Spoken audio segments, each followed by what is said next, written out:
এ নিয়ে বিস্তারিত জানাতে চট্টগ্রাম বিশ্ববিদ্যালয়ে আছেন রিপোর্টার তারিফ রহমান। সরাসরি যাচ্ছে তার কাছে। রাতভর উত্তপ্ত থাকার পর চট্টগ্রাম বিশ্ববিদ্যালয়ের ২ নম্বর গেট এলাকা এখন অনেকটাই নিস্তব্ধ। গতকাল রাত ১২টা নাগাদ চট্টগ্রাম বিশ্ববিদ্যালয়ের এক শিক্ষার্থীর ওপর তার বাসার দারোয়ান কর্তৃক নির্যাতিত হওয়ার পর বিশ্ববিদ্যালয়ের শিক্ষার্থীরা যখন সেই দারোয়ানকে জিজ্ঞাসাবাদ করতে যায়, তখন সেই শিক্ষার্থীদের উপর হামলা চালায় স্থানীয়রা, এমনটি অভিযোগ করেছেন স্থানীয় শিক্ষার্থীরা। এবং সেই হামলার জেরে পরবর্তীতে শিক্ষার্থীরা যখন বিশ্ববিদ্যালয় থেকে এই ২ নম্বর গেট আসেন, তখন শিক্ষার্থীদের সঙ্গে স্থানীয়দের ধাওয়া পাল্টা ধাওয়া শুরু হয়। এবং বেশ আমরা এখন পর্যন্ত সর্বশেষ আমাদের কাছে হাতে যে তথ্য এসেছে, সেই তথ্য মতে প্রায় ৬০ জন শিক্ষার্থী পাল্টা দেওয়ায় আহত হয়েছেন এবং এর মধ্যে ২ জন সহকারী প্রক্টর এবং বিশ্ববিদ্যালয়ের বেশ কয়েকজন নিরাপত্তা প্রহরী রয়েছেন।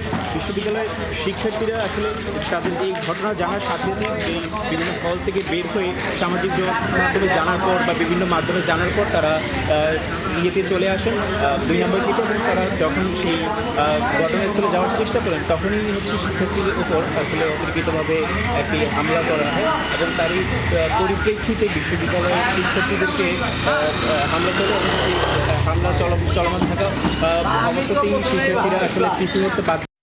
বেশ কয়েকজন শিক্ষার্থীকে আমরা দেখেছি ধারালো অস্ত্র, এবং বেশ কয়েকজন শিক্ষার্থী আমাদেরকে এমনটি জানিয়েছেন যে ককটেল থেকে শুরু করে শটগানও ইউজ করেছেন, বেশ কয়েকটি শটগানের শব্দ তারা পেয়েছেন বলে আমাদেরকে নিশ্চিত করেছেন।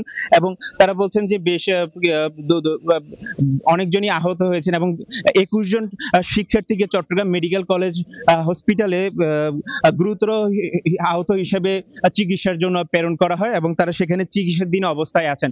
এর পাশাপাশি আমরা দেখেছি যে পুলিশ প্রশাসনকে আহ্বান করে শিক্ষার্থীরা বলেছেন যে তেমন সাড়া না পাওয়ায় এই সংঘর্ষটা বৃদ্ধি পায় বলে আমাদেরকে বলেন। পরবর্তীতে ৩টা ২০ নাগাদ সেনাবাহিনী আসেন এবং শিক্ষার্থীরা বিভিন্ন বাসা বাড়িতে যে আশ্রয় নেন এবং সেই আশ্রয় থেকে তাদেরকে উদ্ধার করে ক্যাম্পাসে ফিরিয়ে নিয়ে আসেন। এবং তারপরে মোটামুটি ৪টার পরে, অর্থাৎ ভোর হওয়ার সাথে সাথে বিশ্ববিদ্যালয়ের পরিস্থিতিটা নিরাপদ হতে শুরু করে এবং এখন মোটামুটি একটি থমথমে পরিস্থিতি বিরাজ করছে পুরো বিশ্ববিদ্যালয় জুড়ে। এবং আমরা দেখেছি সেনাবাহিনী বেশ অনেক সময় ধরে এই পুরো এরিয়াটি হচ্ছে রেকি করে এবং নিরাপত্তার দেওয়ার চেষ্টা করে এবং বর্তমানে পুরো এলাকাটি আমরা দেখছি যে পুরো নিরাপত্তার চাদরে ঢাকা রয়েছে এবং পরিস্থিতি পুরোপুরি নিয়ন্ত্রণে রয়েছে।